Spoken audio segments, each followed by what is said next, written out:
Parliament at Bangbabin refers the censure motion moved by the minority to an 8-member ad hoc committee for consideration.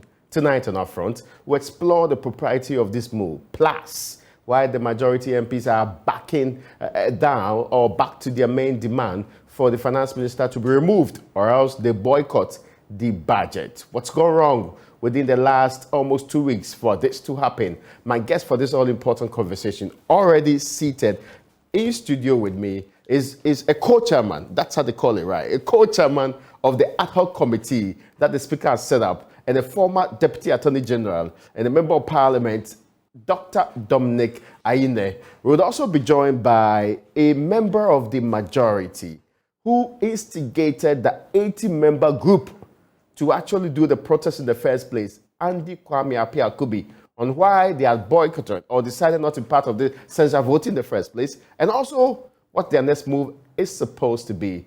All of this after the break.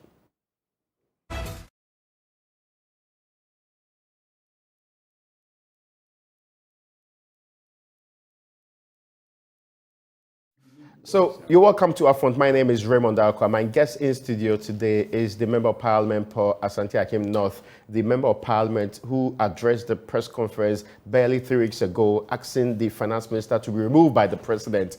That Member of Parliament is my guest in studio here. On the other side is also the Member of Parliament who is now co-chairman of the ad hoc committee that's going to determine the fate, one way or the other, of the censure vote that's supposed to be happening. Give opportunity to the finance minister to come and address it. That's what happened in Parliament. Many of you that were expecting a vote were perhaps disappointed.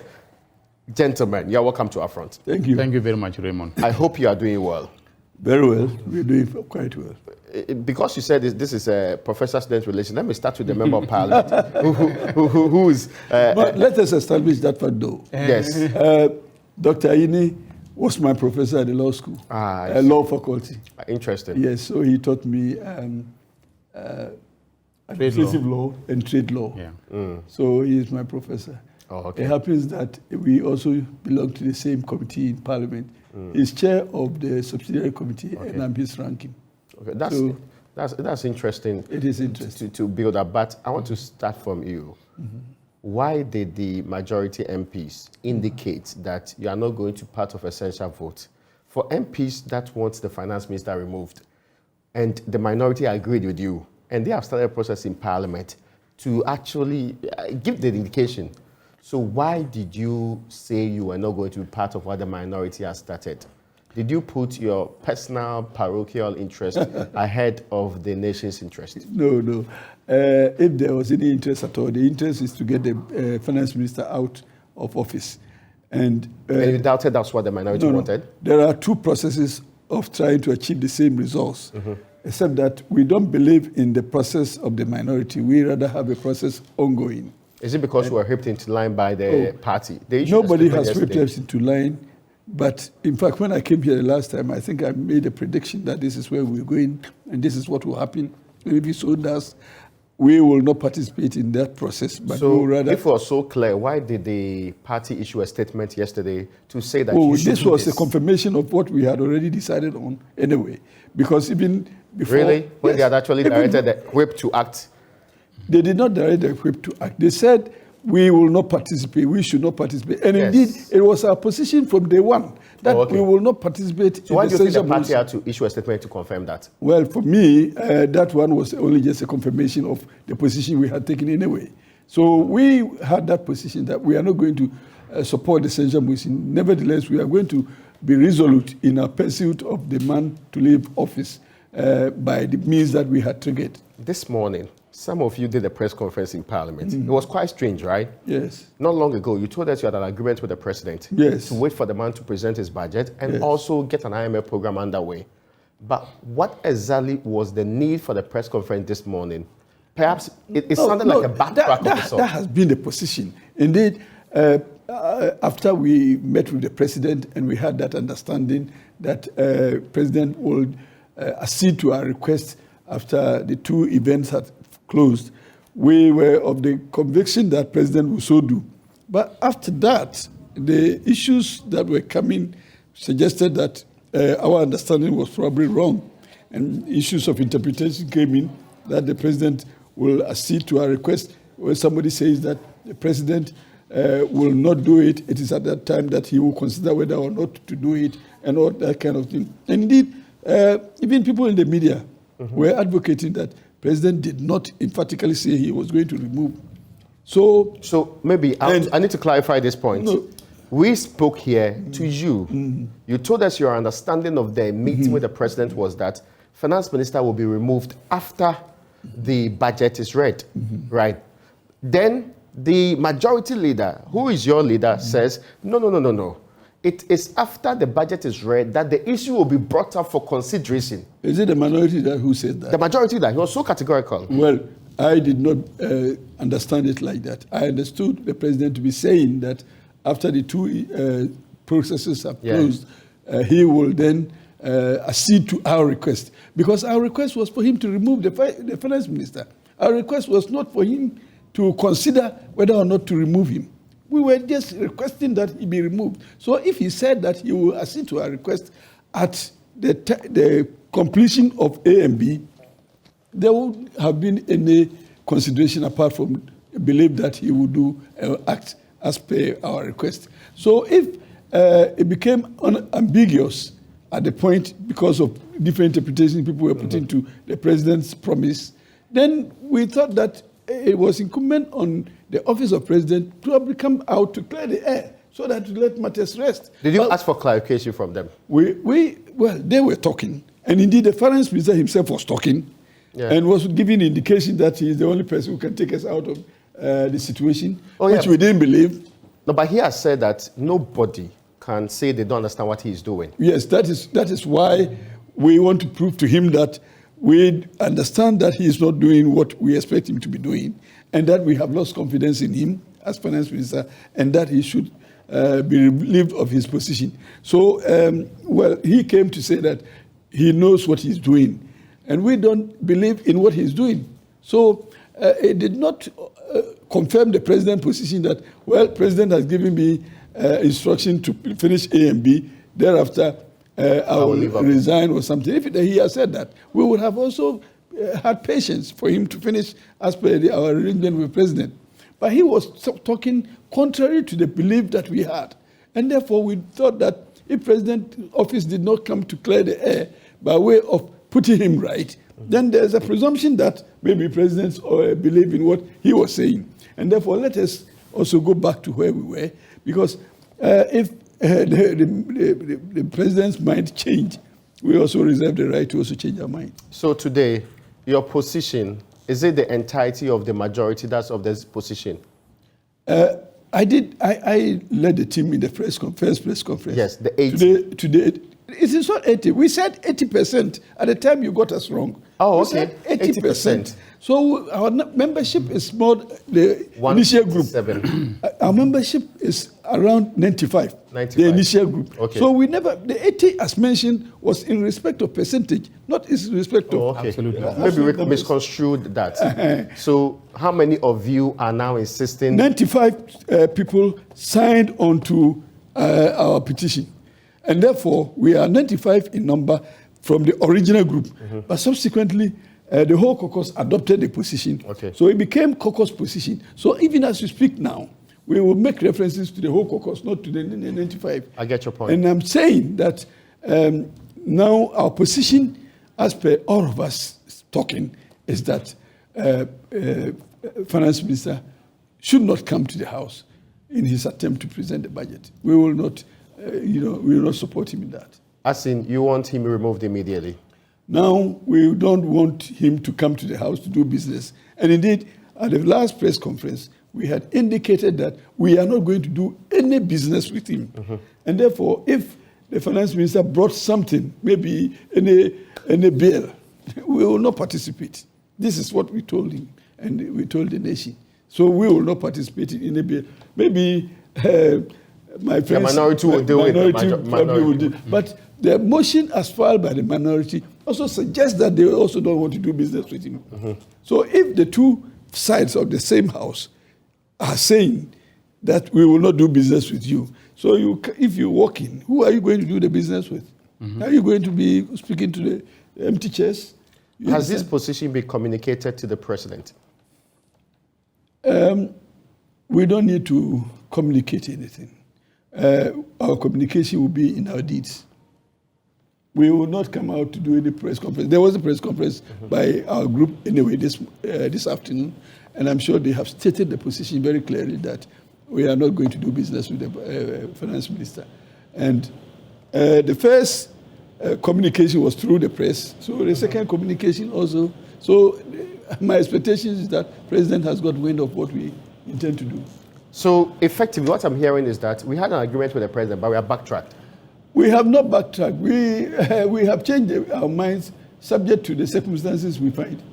So circumstances suggest that our understanding was wrong. So we want to align ourselves with the new understanding. That's all. Now, there's one more thing. Where does this leave all of us? The finance minister is still in office, operating. What prevented you from joining the minority if this position is your? I have talked about two processes. Yes, I get and you. Indeed, when you climb a tree, you want to pluck some mangoes, and you want to get down, you can climb down, or you can even fall down.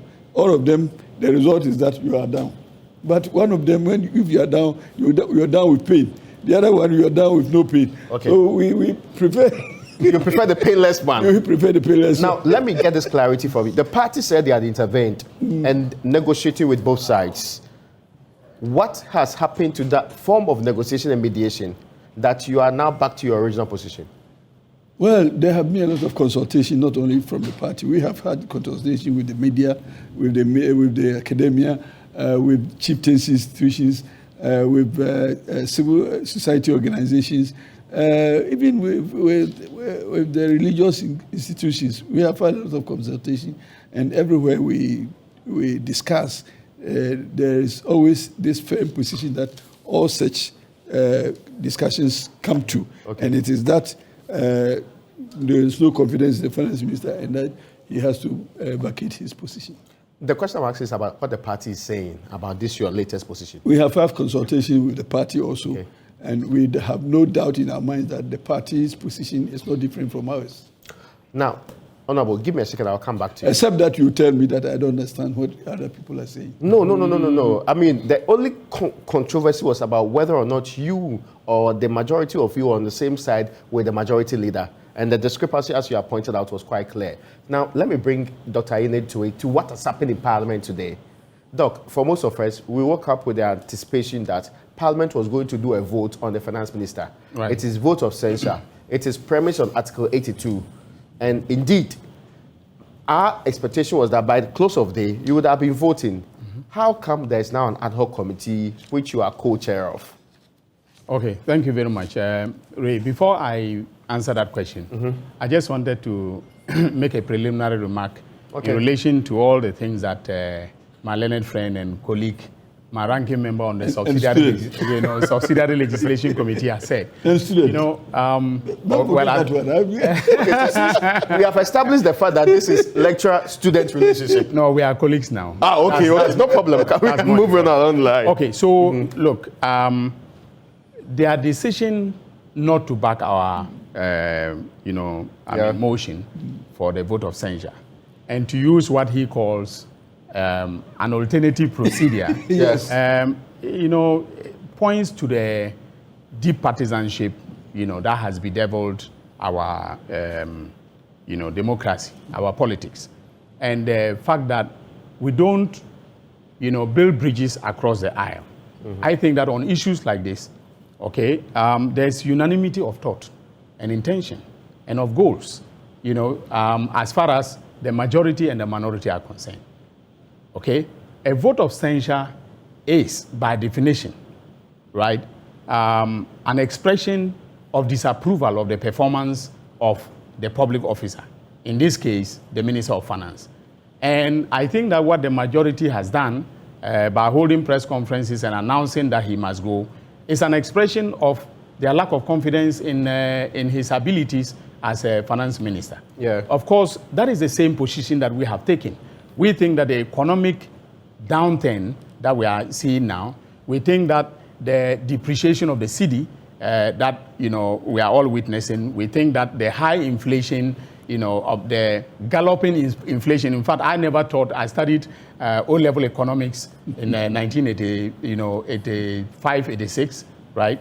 And we were taught that galloping inflation, the best example was, Germany after World War II. That's true. That people went into coffee shops. And over 150% of the you buy your coffee, you go out and come back when you want the second cup of coffee, the price has increased. Mm-hmm. All right. I never thought that I would see that in my lifetime, in this country. But we are witnessing it here. And so we are aligned in terms of our thinking and our goals regarding the performance of the finance minister. And the only constitutionally mandated procedure for removing a minister is spelled out, as you correctly pointed out, under Article 82. That is the power vested in Parliament, to bring a motion for a vote of censure on the minister, all right? And if Parliament, by a two-thirds majority, says that the minister must leave, right, the president can then decide, because the president has a discretion. So when the vote is communicated to the president, it is not mandatory that the president will say that the minister, should leave. The president can decide that the minister should stay. And that is as it must be, because of our system of separation of powers, whereby legislative authority is vested in Parliament and executive authority is vested in the president. And so I think the intention of the drafters of the Constitution was not to make it such that Parliament can overreach decisions of the president. The Parliament can communicate its displeasure to the president, and then the president will then decide whether or not he wants to keep a minister that he has appointed. Look at it this way. Yes. Quickly, that question that's on the minds of many is the meaning of 82.5. Right. Where it says, where a vote of censure is passed against a minister under this article, the president may, yes, unless the minister resigns his office, revoke his appointment as a minister. Right. So really, it was not compulsory, or the president is not under any compulsion to actually remove the minister. He is not under any compulsion to remove the minister. So definitely, even if the majority had joined us and we had a two-thirds, majority of members, or all members of Parliament saying that the minister must go, right? And the speaker communicated that vote to the president. The president was not mandated, would not have been mandated to sack the minister, all right, unless the minister resigned. To the extent that the call from both the majority side and the minority side was for the minister to resign, was this be removed? Was this not much ado about nothing? Well, since it did not have the compelling factor to cause the removal of the man. So let's look at it this way. Mm-hmm. If both the majority and the minority were unanimous in the House in saying that the Honorable Ken Ofori-Atta must leave office, public office, as Minister of Finance, all right, and that we would not conduct any business whatsoever with him, as the majority have said, I don't think that the president would not have taken that message seriously and would not have asked him, to leave, a public office.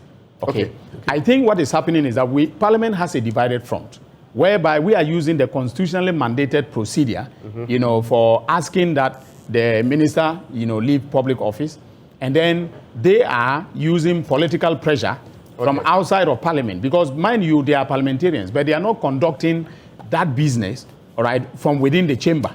They are not using the formal processes mandated by law in order to seek, for the removal of the minister from office. Are these complementary or contradictory?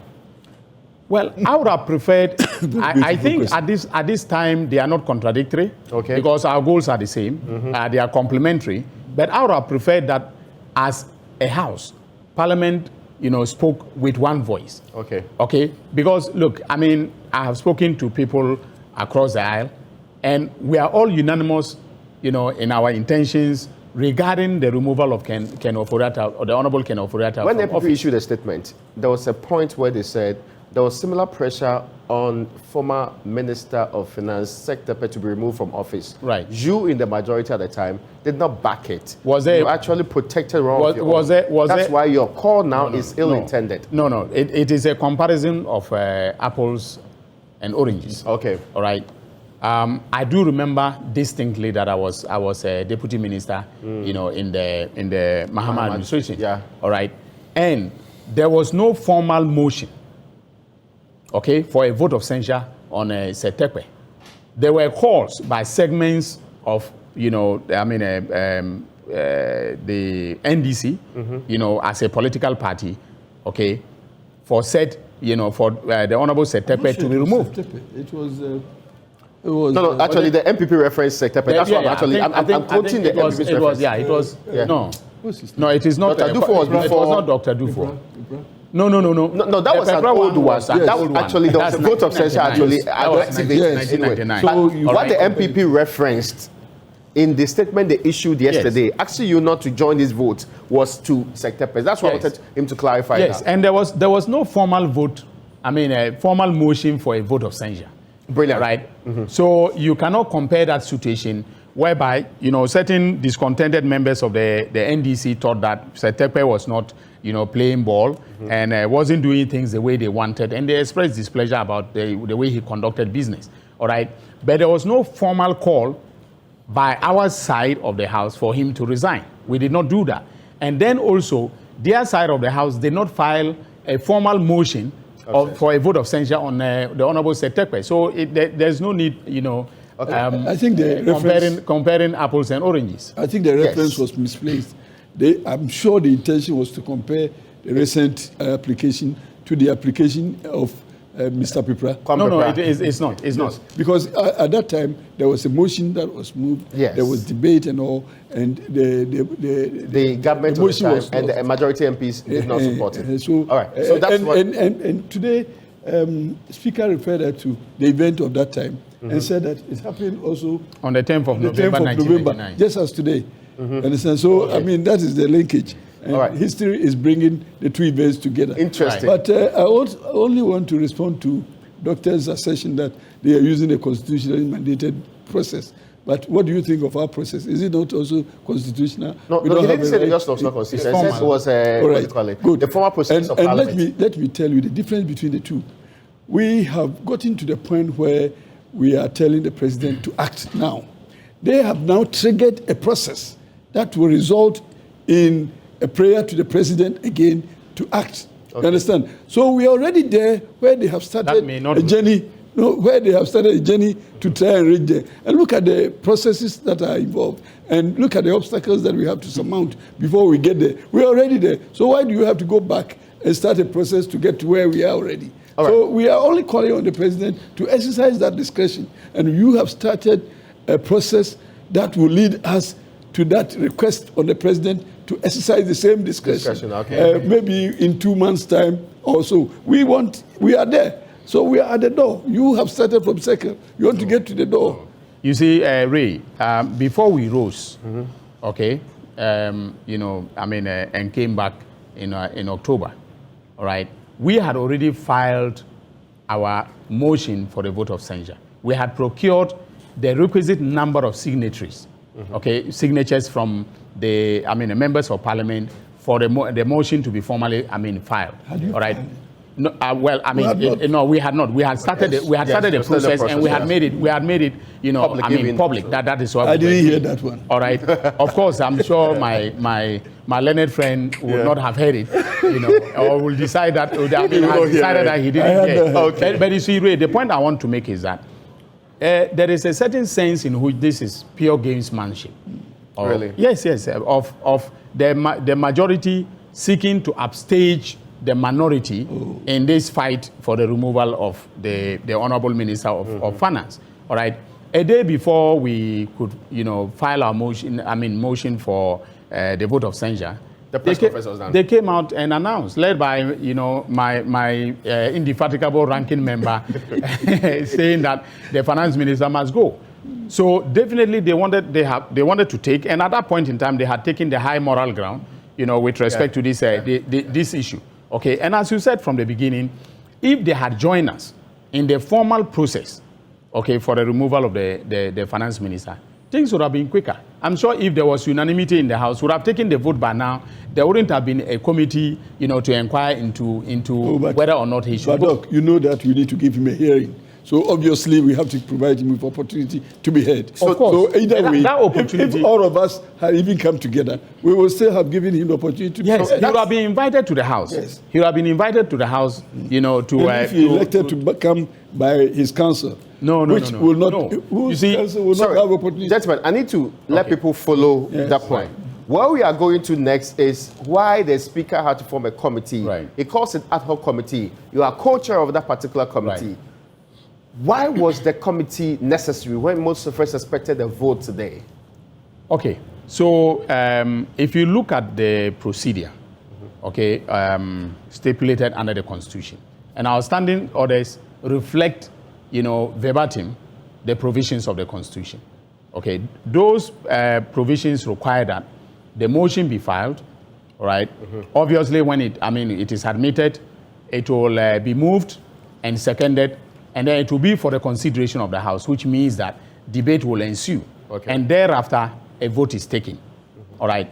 But our standing orders also provide, you know, under Standing Order 106, sub order 1, that that motion may be referred to a committee, and then subsequently, the report of the committee will be brought back for a debate. Is it may or shall? Right.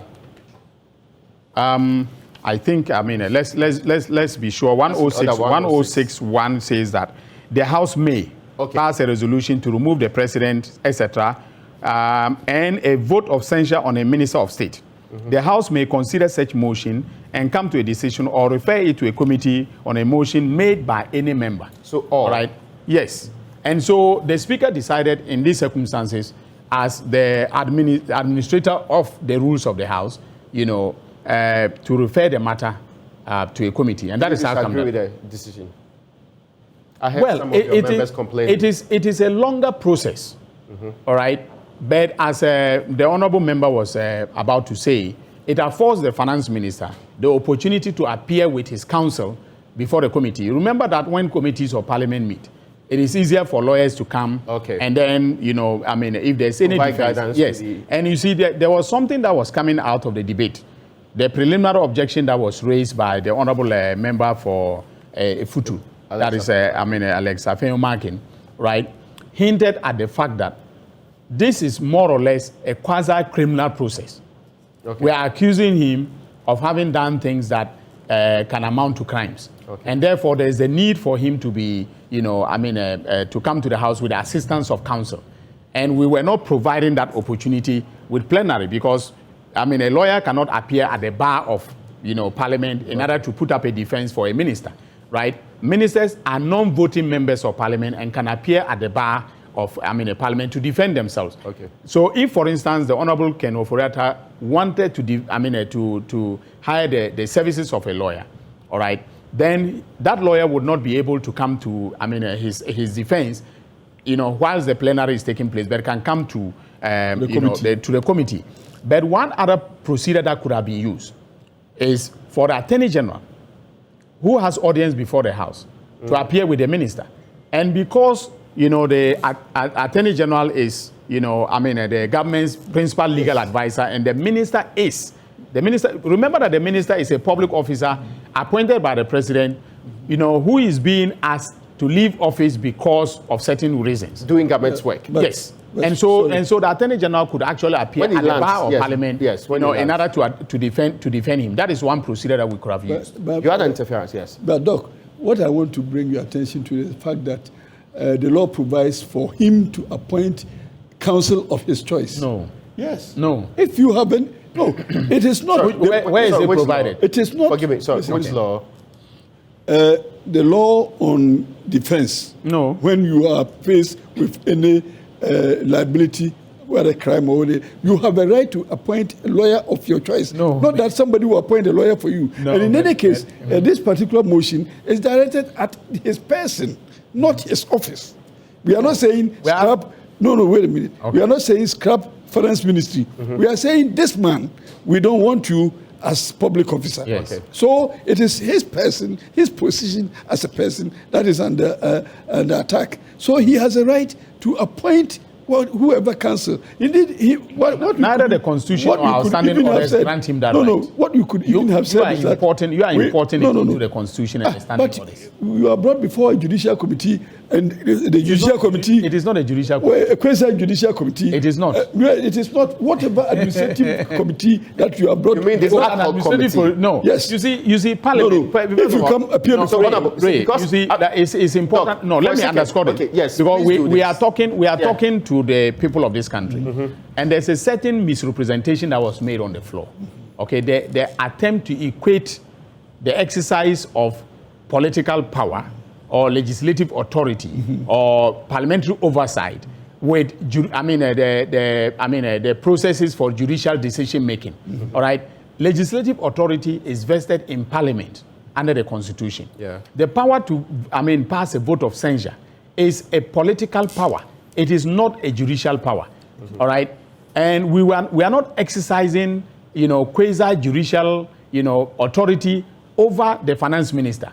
We are simply using the political processes for him to come and account to the elected representatives. It is a legislative authority vested in Parliament that you are exercising. And so for anybody to say that because we are asking him to come and defend himself, he's defending himself against the political system that says that he must leave office. I totally disagree. No, 1 second. Should he be denied of counsel in that process? Yes. Wherever he's defending himself. And you are going to appoint counsel for him? You see, Ray, if he had a right to counsel, it would have been stated in Article 82. So he doesn't have right. He doesn't have a right to counsel, all right, or our standing orders. Okay, because counsel is not fundamental. No. It's fundamental. No, but it's a right that he has political process. Look, for instance, I get you now. He's separating the two. I get your point. Parliament. I'll come to you to dispute that, but let me quickly get. You see, Parliament is a political body. All right, it is like saying that when a vote of no confidence is being passed in the House of Commons, all right, the Prime Minister, who is the target of the vote of the vote of confidence, has a right to a lawyer. That is absurd. Okay, because we are looking we are using political processes to remove a public officer, that whose performance has been met with disapproval by the elected representatives of the people. How legalistic should that be? He should come and then, at the bar of the House, say why he ought not to be removed from office. That is all. So the idea that he's entitled to, counsel. All right. On the floor is, an untenable proposition. Honorable. In all cases where you have to answer questions, either administrative body, legislative body, or political body, you have a right to even determine that I want to either appear by myself or I want to appear by my counsel. No, and the Constitution doesn't say that. And when does the Constitution? The Constitution says the minister. Look, the minister. We'll move on, but let me finish. Please let him finish the point. If the Constitution also intended to prohibit the use of counsel upon application or upon invitation, the Constitution would also have said so. No. But why no? No, because Doc, just let him land in the next minute so that I'll actually... But generally, anybody, even in a contractual situation where you are not even litigating, you have a right to appoint counsel to represent you. So it's a fundamental right that you enjoy. Has this ever happened in the Parliament before? Yes, it has happened. I'm saying in this Parliament.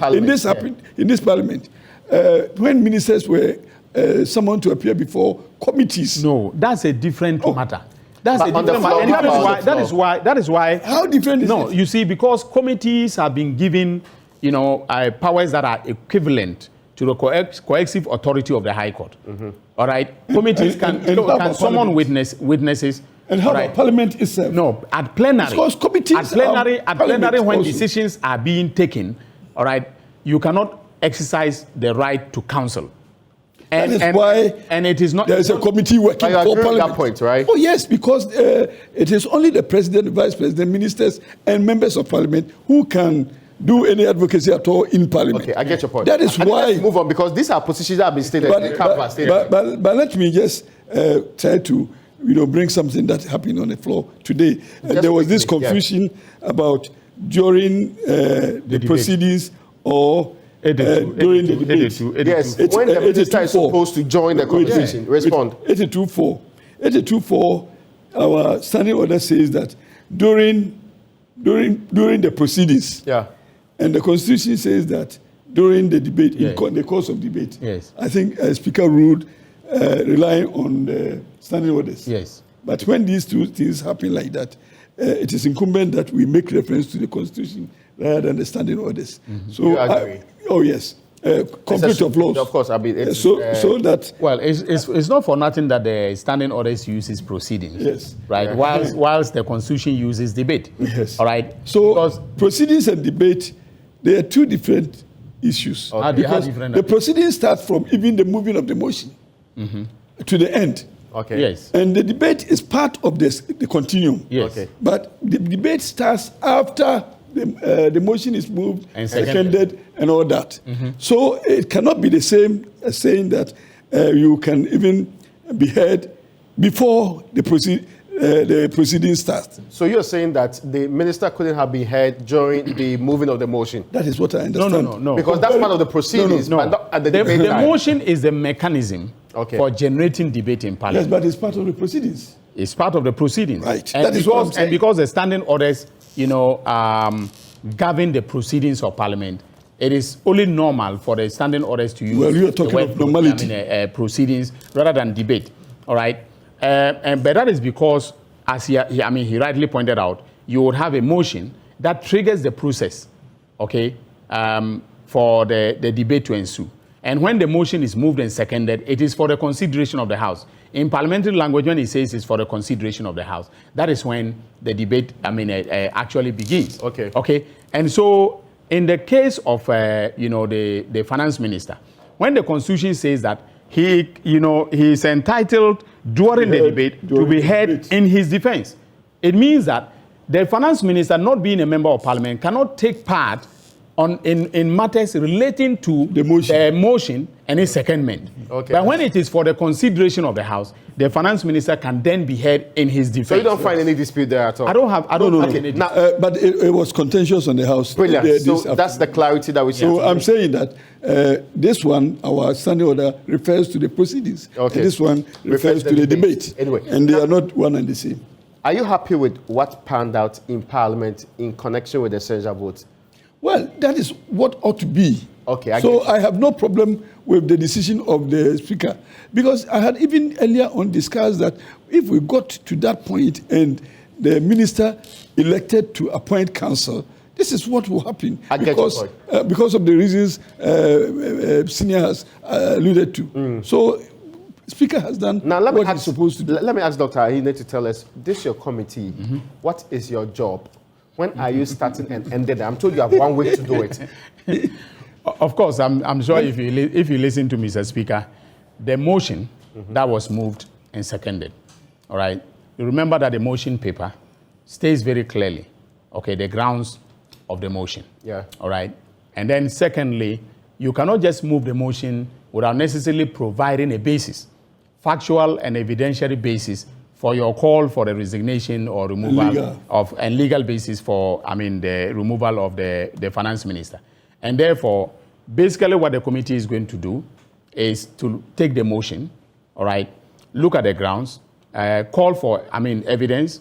Of course, first of all, hear out the finance minister, all right? And at that committee, he will now be entitled to counsel. So counsel can, raise any legal objections and make legal arguments on his behalf before the committee. Okay. And then we can also call for evidence. So, for instance, there are proponents of the motion, all right, who must appear before the committee and defend the position that they have taken, and supply the committee with evidence which will be evaluated and then, stated in a report that will now be laid, before the entire House. For the debate, in 1 week. In 1 week. That's interesting. Yes. Now, so when are you starting work?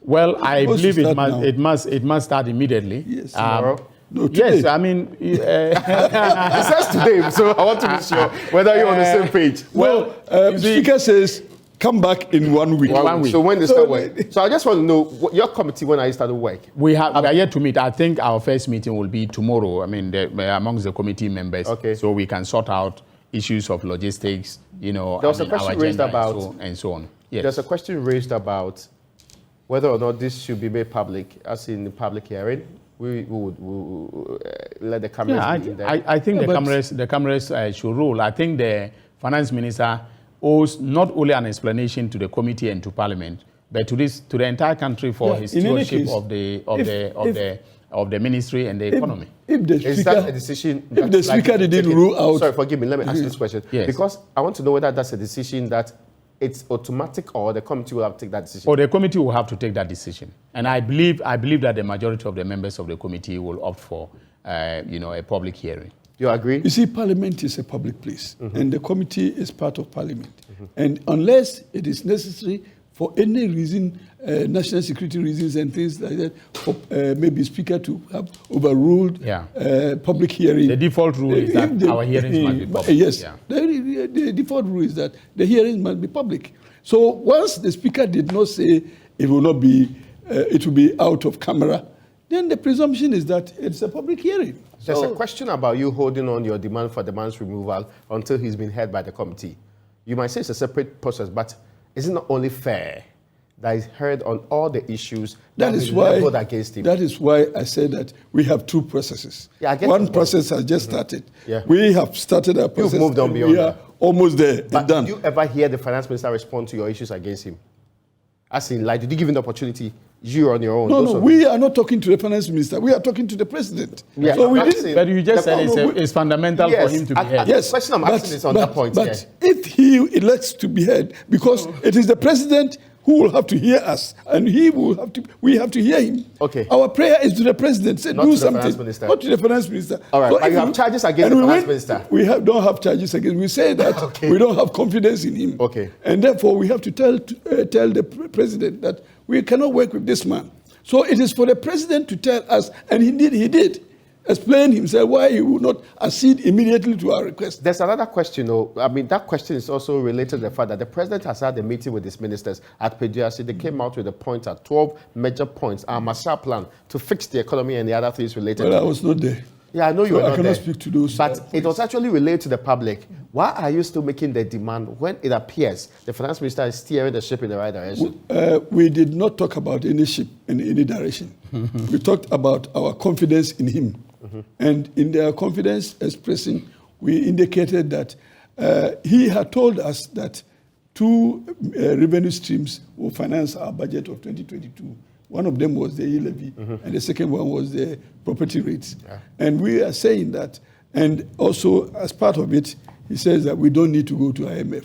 We will not go, and he emphatically stated that position in public. So we have come to see that the e-levy, as promised and relied on in the 2022 budget, has not achieved the results expected. And we have also seen that the property rates regime has not even started at all. And we have also seen that we are in IMF. So on these 3 fronts, we have lost confidence in his leadership. And that is why we are praying the president to relieve him. It is not because economic indicators have changed and all that. We know of the situation globally. And we know that in all cases, everywhere in the world, everywhere the economies of the countries are facing challenges. We know that one for sure. But we are only premising our request to President on our faith in him as leader of the economy. That's why we don't have the confidence that he can take us there. So the 7 or 14 points notwithstanding, we think that we cannot take his promise again. Okay. Now, there's a general issue that's being raised.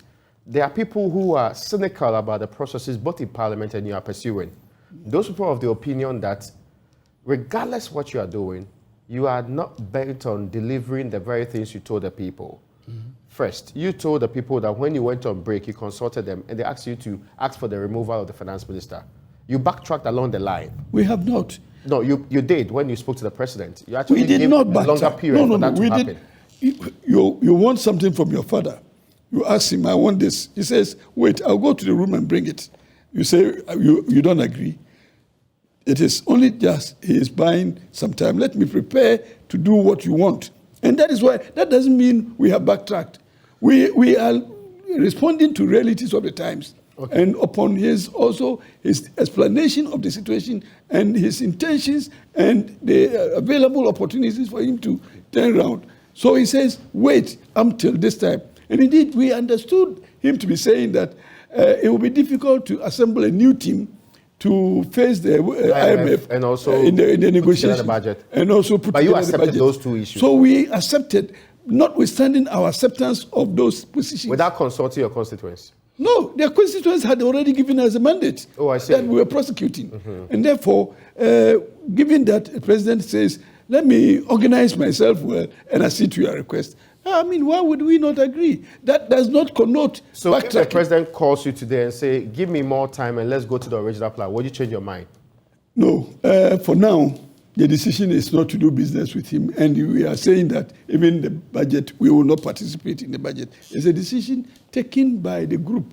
I am not... Yes, there's no guarantee that you'll not change your mind. That's my point. No, like you've done before. We didn't change our mind. We did not. We have never. But it was communicated clearly to everybody in this country. We had changed our mind. You have stayed your hand and you're no longer making the demand until No. Then the communication was wrong. We were saying that the president must remove him or should remove him when we finish with the IMF first round and the budget is taken. So we did not backtrack. We did not change our mind. We have been very consistent. But now you are saying he should go immediately. No. You see, you are putting words in our mouths. We are saying that he should not present the budget. What difference does that make? In terms of the... we are not talking of his participation in the IMF negotiations now. Okay. It's not an issue. You see... we are not talking of the budget, but we are saying that let him not present the budget now. In anticipation that at the time they finish with the IMF negotiations and we have finished with our budget delivered by somebody else, then at that point, then we expect the president to relieve him. No, but Honorable Andy, with all due respect, when the budget is being presented, it must be presented by the minister responsible for finance. Not necessarily. Or somebody doing so on his behalf. No, not necessarily. On behalf of the president. It's the president's budget. Right. So whoever comes, but he ought to be a minister though. Yes. Whoever like the majority leader did. Yes. Yes. So it's the president's budget. So we are not interested in working with him as a person.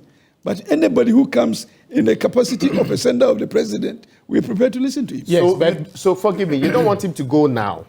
But you don't. We want him to go now. But assuming a president says that I want him to finish off ABC, we will not touch it. But we will not do business with him. He will be doing business with the president, not with us. So we will not do business with him.